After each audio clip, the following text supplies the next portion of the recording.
IFS रहे और उसके बाद बिहार में जब सुधारने की बात की तो कोई और क्षेत्र थे, आपने राजनीति ही क्यों चुना?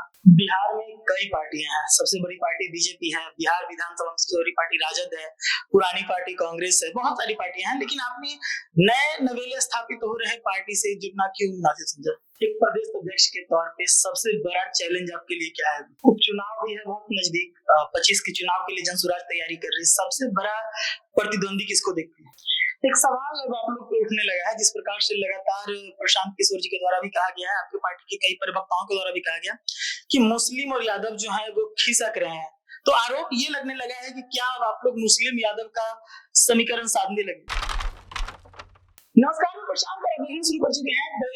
जनसुराज एक पार्टी के तौर पर स्थापित हो चुकी है और पार्टी स्थापना के साथ ही प्रदेश अध्यक्ष का चेहरा भी प्रशांत किशोर ने आगे कर दिया। हमारे साथ जनसुराज के नवनियुक्त प्रदेश अध्यक्ष मनोज भारती जी हैं, मनोज कुमार भारती जी हैं, पूर्व आईएफएस अधिकारी रहे हैं और अब बिहार सुधारने के लिए। सबसे पहला सवाल सर, आईएफएस रहे और उसके बाद बिहार में जब सुधारने की बात की तो कोई और क्षेत्र थे, आपने राजनीति ही क्यों चुना? सबसे पहले नमस्कार।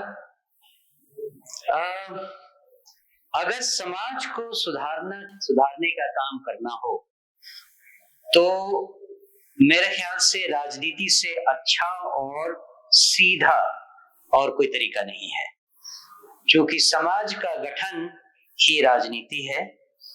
अगर समाज में कोई विरोधाभास है या समाज में कोई समस्या है तो समाज की समस्या को जब तक समाज के लोग समझकर खुद नहीं कोशिश करेंगे वो समस्या कभी निकलेगी नहीं। हम लोकतंत्र में विश्वास रखते हैं एंड लोकतंत्र में कहा जाता है कि this is by the people for the people. जब तक हम अपनी समस्याओं का निदान खुद नहीं निकालेंगे तब तक कोई हमारी मदद नहीं कर सकता। इसलिए अगर बिहार में कुछ समस्या है और बिहार के लिए दिल में दर्द है तो राजनीति ही एकमात्र उपाय है जिससे कि हम लॉन्ग टर्म और सस्टेनेबल चेंज ला सकें। बिहार में कई पार्टियां हैं, सबसे बड़ी पार्टी बीजेपी है, बिहार विधानसभा में सबसे बड़ी पार्टी राजद है, पुरानी पार्टी कांग्रेस है, बहुत सारी पार्टियां हैं, लेकिन आपने नए नवेले स्थापित हो रहे पार्टी से जुड़ना क्यों मुनासिब समझा? बाकी पार्टियां तो राज कर चुकी हैं बिहार में भी और देश के दूसरे भागों में भी, लेकिन इस पूरे काल के दौरान बिहार की स्थिति जो 35 साल पहले थी वही आज भी है।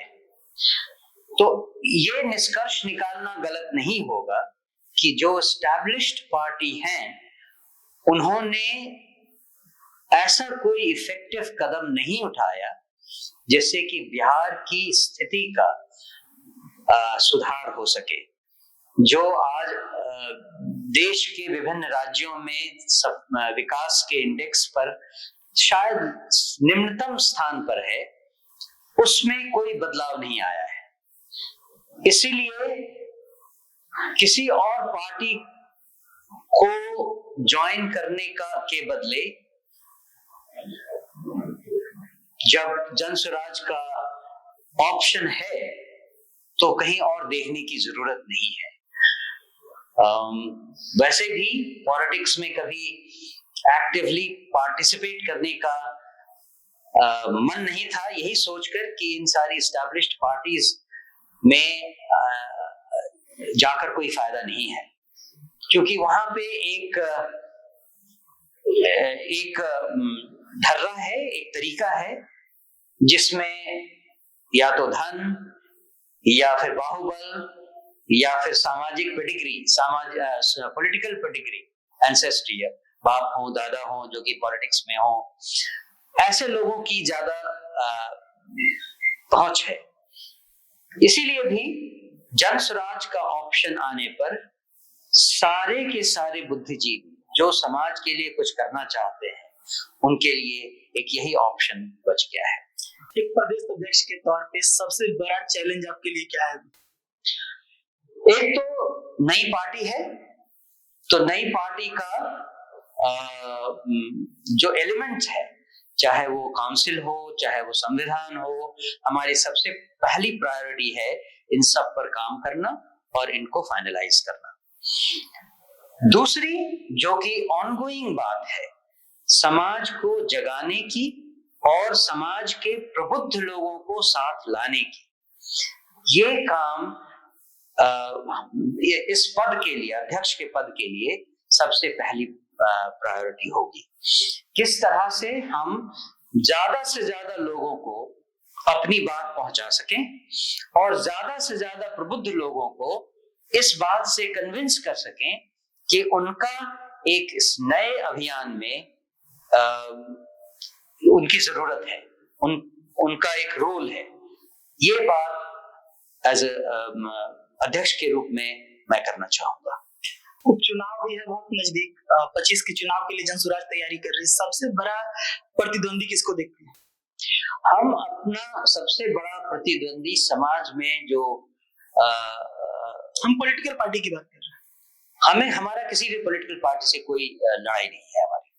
हम किसी पॉलिटिकल पार्टी को अपने प्रतिद्वंदी के रूप में नहीं देखते हैं। हम ये लड़ाई अपने से लड़ रहे हैं। अपने समाज में जो चेंज चाहिए, अपने समाज में जो सुझाव, जो समझ चाहिए अपने विकास के लिए, उस समझ के लिए जो लड़ाई है वो हमारी लड़ाई है। किसी भी राजनीतिक दल से हमारी लड़ाई नहीं है।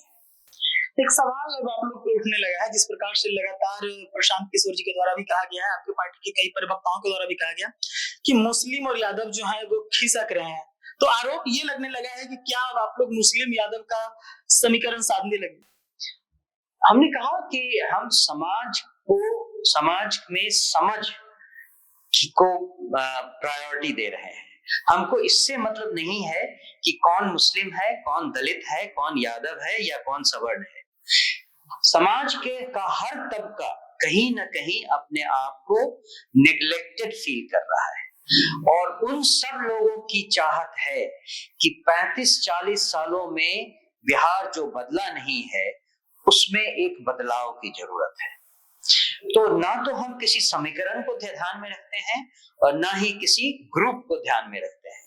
हम इस यूनिक अनूठे एक्सपेरिमेंट को करने में लगे हैं जिसमें कि समाज में लोगों की समझ अपने और अपने बच्चों के भविष्य को लेकर जो होनी चाहिए उसको जगाने की बात कर रहे हैं।